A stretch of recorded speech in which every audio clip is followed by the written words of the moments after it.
Shadowing. When will your weight stop going backwards?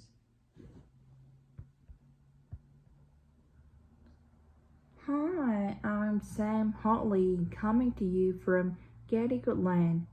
This is ABC News Daily.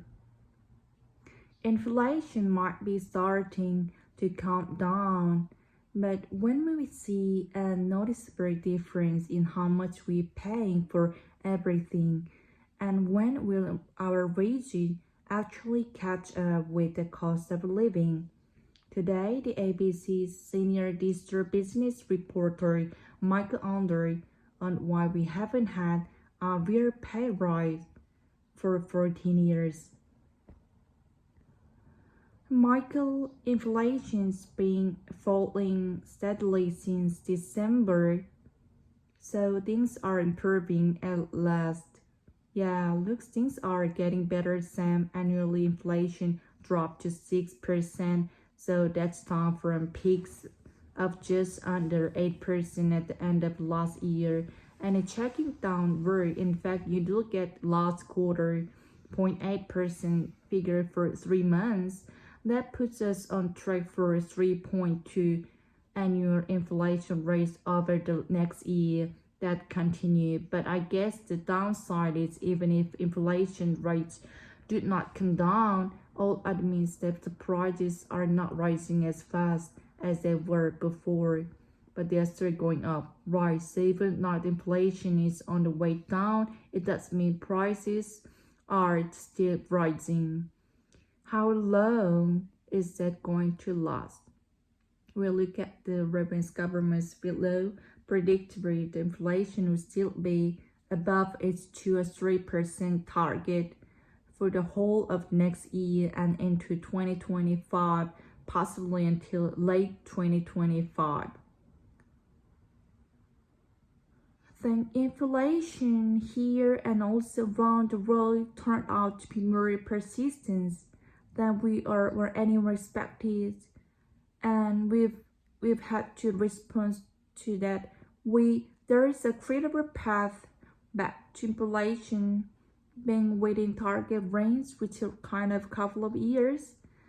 And again, as we said, as inflation fall, that doesn't mean prices fall unless we have deflation, which the Reserve Bank definitely doesn't want. They would be slashing interest rates if you are heading for deflation.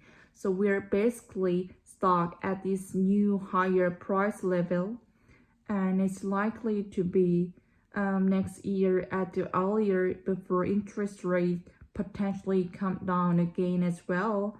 And when interest rates fall, that's more likely to be around 3 to 3.5% for a cash rate, unless we are going to a really bad recession. In other words, the year of ultra low interest rate is probably over. Right, okay, but that makes it really hard for us to make ends meet because prices are higher, potential interest rates are going to stay up high as well. It's really hard to keep up.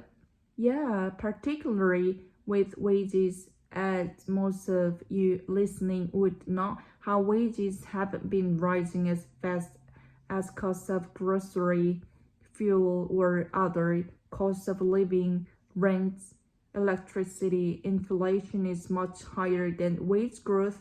Everyone is hurting from high inflation. In fact, most people's real income in the country went down last year. So that means their ability to buy goods and services went down. Our price level went up by more than people's income, and that hurts everybody. Wage growth has picked up, driven by the fall in employment and also minimum and average wage increases, and it reaches 3.7% of the year to March, which is the highest it's been for around a decade. But that wage figure is still way below the inflation figure of 6%, and that means our pay isn't keeping up with cost of living, we're taking the economists to call a real pickup, and that means we're worse off. In fact, wages weren't growing in much at all in the 6 or 7 years before the pandemic relative to cost of living, and the pandemic inflation had sent us all backward. Our real wages, so what we can buy with the money we earn, is now 5.4% below where it was before the pandemic. That's back at 2009 levels.